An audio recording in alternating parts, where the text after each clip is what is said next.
Good morning, welcome back to my channel Atasi Das ব্লগকে তোমাদের অনেক অনেক শুভেচ্ছা। কেমন আছো? ভালো আছো? আমিও ভালো আছি। এখন থেকে আমি আমার ব্লগটা স্টার্ট করে দিলাম। উঠেছি তো অনেক সকালে, কাজকর্ম করছি, করতে তো হবে। কি কি করি না করি প্রত্যেকদিন তোমাদের সঙ্গে শেয়ার করি, আজকেও করবো। তার আগে পুরো ভিডিওটা দেখবে, কেউ স্কিপ করবে না। ভালো লাগলে অবশ্যই লাইক করবে, সাবস্ক্রাইব করবে আর ঘন্টাটা বাজিয়ে দেবে। যখন আমি নতুন নতুন ভিডিও চালাবো তোমাদের কাছে নোটিফিকেশন চলে যাবে আর তোমরা টুক করে দেখে নেবে। চলো দেখতে থাকো, সাথে থাকো। দেখো রান্নার দিকে চলে এসেছি। এখানে ভাতটা বসিয়ে দিয়েছি আর এখানে মুগের ডালটাও বসিয়ে দিয়েছি। আর আজকে ডাল ভাতই করবো, হয়ে গেলে গরম গরম খেতে বসে যাব। আর দেখো খেতেও বসে গেছি। এখানে আলু সিদ্ধ, ডালের মধ্যে এক গাদা ঘি নিয়ে নিয়েছি, আলু সিদ্ধ, ঘি আর ডাল ভাত, ব্যাস হয়ে গেল। এটাই আজকে দুপুরের লাঞ্চ। চলো সেরে নিই। আমার তো এখনও খাওয়া শুরু হয়নি আর কর্তামশাইয়ের তো একদম শেষের মুখে, বুঝতেই পারছো। চলো। হ্যালো গাইজ, চলে এলাম। খাওয়া দাওয়া অনেক আগে হয়ে গেছে আর খেয়ে দিয়ে অনেকটা পর তোমাদের সঙ্গে কথা বলতে এলাম। আর আজকে দুপুরবেলা কী খেয়েছি না খেয়েছি যতটা পেরেছি তোমাদের সঙ্গে শেয়ার করেছি। তাও একবার বলে দিই কী রান্না করছি। তেমনভাবে কিছু রান্না করি। আজকে আলু সিদ্ধ ভাত, ডাল ভাত, কপালে ডাল ভাত খুব ভালো খাওয়ার এই গরমে। কালকে রিচ খাবার খেয়েছি বলে আজকে ভাবলাম আছে খাবার সবই রয়েছে, মানে করিনি, তাই ভাবলাম আজকে হালকা ফুলকা খাই। তাই আজকে কিছু করিনি। আজকে খালি ডাল করেছি, মুগের ডাল করেছি, আলু সিদ্ধ করেছি আর ঘি, আর সেটাই খুব ভালো খেয়েছি। আমার প্রথম সাথে তো খুব ভালো খেয়েছে, চেটে একদম থালাটা পরিষ্কার করে খেয়েছে। আর আমি ভালো খেয়েছি মোটামুটি। এখন রাত্রিরে কী হবে জানি না, রাত্রিরে শুধু ডাল আছে, এখন আলু শুদ্ধ দেবো কি খাবো জানি না, কি রাত্রির ব্যাপার রাত্রিরে। আর এখন তো রাতে বাকি আছে, এখনও সন্ধ্যাবেলা টিফিন হয়নি, সন্ধ্যাবেলা টিফিন হবে, এখনও টিফিন আসেনি। আর খেয়ে দিয়ে উঠে আম ছিল, আমটা খাইনি, দাঁড়াও তোমাদেরকে আমটা খাই। এই যে আম, ম্যাঙ্গো, এই আমটা ছিল, আমটা খাইনি। কত মশাইকে দিয়ে দিয়েছি, উনি খেয়ে গেছেন। আর আমারটা আমি এখনও খাইনি। আর সত্যি কথা বলতে এই পাকা আম মানে ঘরের রাজা আম। আমাদের গাছে, জানো তো, আমাদের বাড়িতে গাছে একদম এবারে প্রত্যেকবারই হয়, কোনোবারে অল্প হয়, কোনোবারে বেশি হয়। আগেবারে বেশি হয়েছিল আর এইবারে বেশি, মানে অনেক হয়েছে।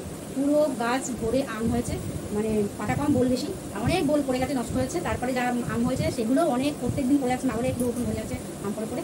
আর ছোটো ছোটো আম আবার বড়ো হয়েছে যখন, তখনও আম হয়ে গেছে। আর এখনও নাকি গাছে অনেক বড় বড় আম রয়েছে, সেই আমগুলো অনেক ভরা ভরা রয়েছে, সুন্দর রয়েছে, দিদা এসে বলছে। আমি তো এর মধ্যে সেই ছোটো ছিল যখন আম, তখন তোমাদেরকে দেখেছিলে খালি, তখন গেছিলাম, অনেক ভর্তি আম হয়েছিল, কিন্তু তখন ছোটো ছোটো ছিল। আর এখন বড় হয়েছে, বড় অবস্থা এখনও যেয়ে উঠতে পারিনি। যাই হোক, আর যা গরম পড়েছে, গরমে যাবো কি, গরমে আর যেতে একদম ইচ্ছা করে না।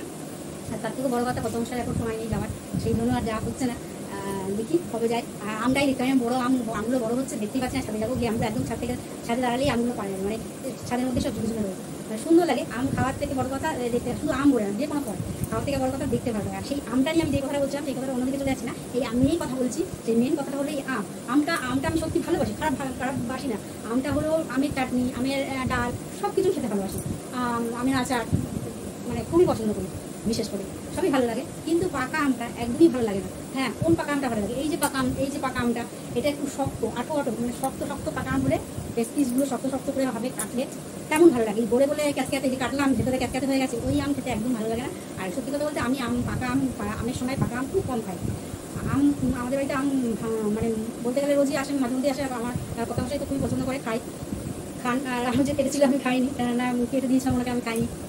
ওই অনেকক্ষণ থাকবে বলে আবার কাটা আম কাছে, পাকা আম, বিশেষ করে পাকা আম খুঁজছে আমার। তাই আমাকে বলেছে একটু জোর করে বলে গেছে খাবো। তাই আমি বলছি তাই খাবো, যখন শক্তটাই খাবো, তা শক্তটা বেছে রেখেছি, এখন যাই না কাটলে খাবে, কাটলে আমি ওনাকে দিয়ে দেবো, আমি কাটবো।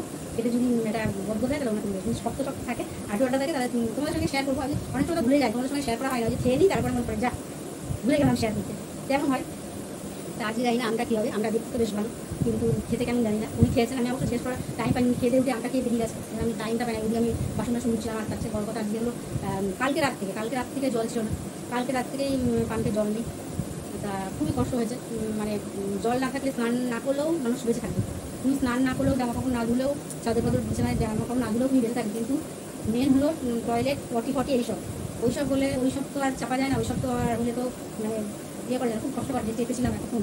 সে কাল রাত থেকে জল ছিল, সকাল থেকে তো আমি স্নানই করতে পারিনি। এই জল এলো কখন, সন্ধ্যেবেলা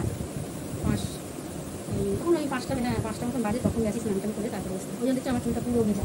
কিন্তু চুলটা আর স্নান করতে গেলে পুরো চুল ভিজে যায়, জানি।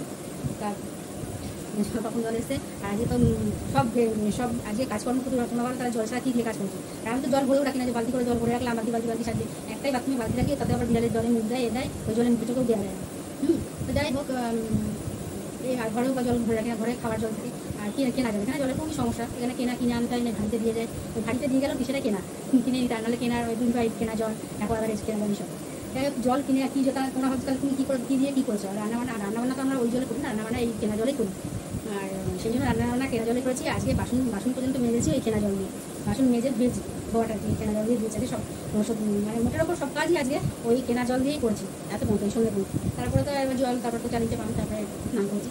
আর জল তাও গরম, যখন স্নান করছি আমি একদম আগুনের মতন গরম এই জল, জানি না কেন। পাম জল ঠান্ডা হওয়ার কথা, কিন্তু অত গরম জল আমি কোনোদিন এতদিন ধরে স্নান করছি, পাম চালালে জল ঠান্ডা হয়, কিন্তু আগুনের মতন জল গরম আমি স্নান করে আসলাম। হয়তো পরে ঠান্ডা হবে, জানি না।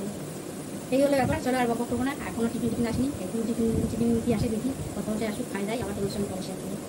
চলো বাই। বলতে বলতেই আমার সন্ধ্যেবেলার টিফিন চলে এসছে, নিয়ে বসে পড়েছি। দেখেছো মুড়ি, সেউ ভাজা, বাদাম ভাজা আর আলু কাবলি। চলো খেয়ে নিই। আর দেখতেই পাচ্ছি এখন বসে বসে রসিয়ে টিভির দিকে মুখ করে খাচ্ছি, আর তোমাদের সঙ্গে একটু বক করছি। কেননা খাওয়ার সময় তোমাদের সঙ্গে বকবক করছি, আমি একা একা খাচ্ছি আর তোমরা দেখছো, এটা আমার সত্যি খারাপ লাগছে। চলো আগে আমি খেয়ে টেয়ে নিই, তারপর আবার তোমাদের সঙ্গে আপডেট দিচ্ছি। খাওয়ার অনেক পরে ভাত টাত রান্না হয়ে গেছে। আর দেখো আবার রাত্রিরেও তাই রয়েছে, ঘি নিয়েছি, ডাল নিয়ে নিয়েছি আর আলু সিদ্ধ দিয়ে দিয়েছি। এটাই আজকে আমাদের রাত্রিরের ডিনার। সেরে নিই, আর কর্তামার সাথে 1 বাটি ডাল ঢেলে নিয়ে নিয়েছে, একদম ঝোল করে খাচ্ছে। আর খাওয়া দাওয়া হয়ে গেল, খেয়ে দিয়ে উঠে বাসন টাসন মেজে বেসিনে ধুয়ে নিচ্ছি। আর একজন তো দাঁত ব্রাশ করতে চলে গেছে।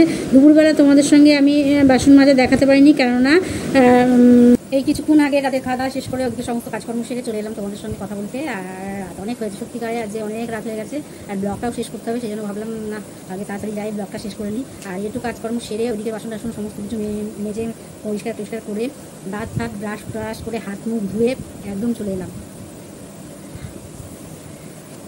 হাত মুখ ধুয়ে টুয়ে একদম এসে মানে এখনও অনেক কাজ বাকি আছে, জল ভরা বাকি আছে, বিছানা করা হয়নি, উনি বসে লিখছেন বলে আমার না আগে আমি বিছানাগুলো পরে ঝাড়াঝাড়ি করবো আর পাতাপাতি করবো।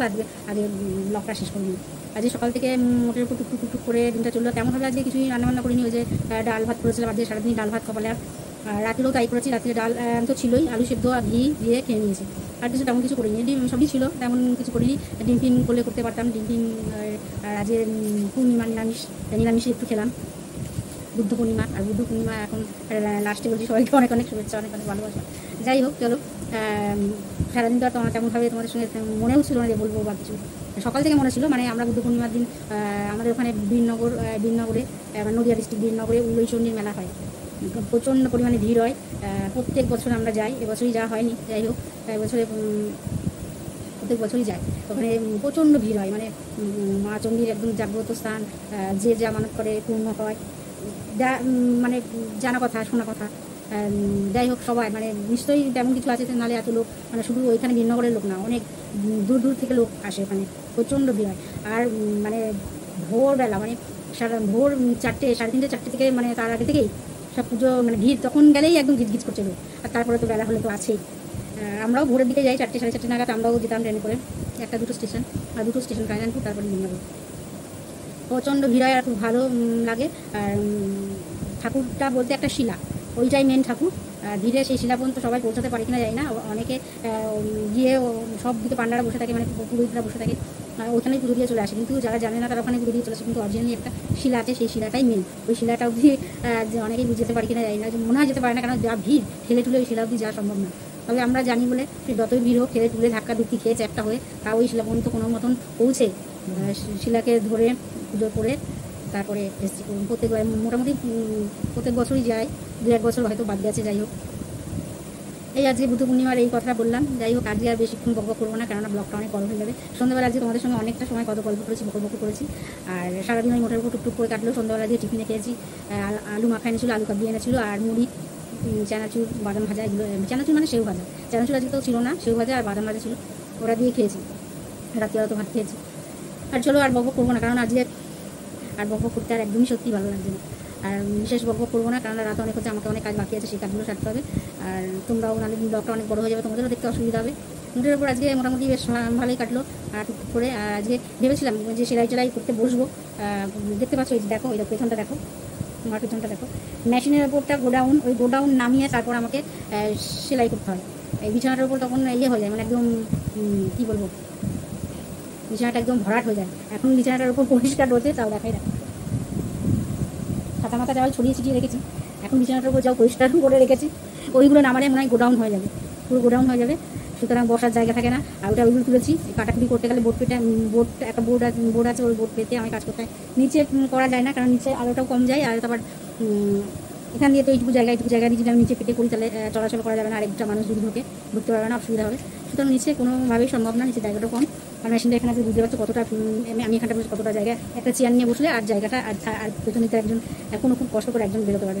যাই হোক, এই হলো ব্যাপার, আর বকবক করবো না। চলো, মোটের ওপর দিনটা মোটামুটি গেলো। আর আজকে খাওয়া দাওয়া তেমন বিশেষ কিছু করিনি, ডাল যে বললাম ডাল ভাত, আজকে কপালে হাত, ইচ্ছা করে ডাল ভাত কপালে হাত, কালকে যে জিনিস খেয়েছি সেটা তোমাদের আগে বলেছি, এখনও বললাম। চলো, মাঝে মধ্যে ডাল ভাত খাওয়া ভালো, মাঝে মধ্যে ডাল ভাত খেলে বেশ ভালো লাগে। আর ডাল ভাত খেয়েছি তো কী হয়েছে, ডাল ভাত খেয়েছি সত্যি ভালো খেয়েছি। চলো আজকের মতো ব্লগটা এখানে শেষ করি। Good night.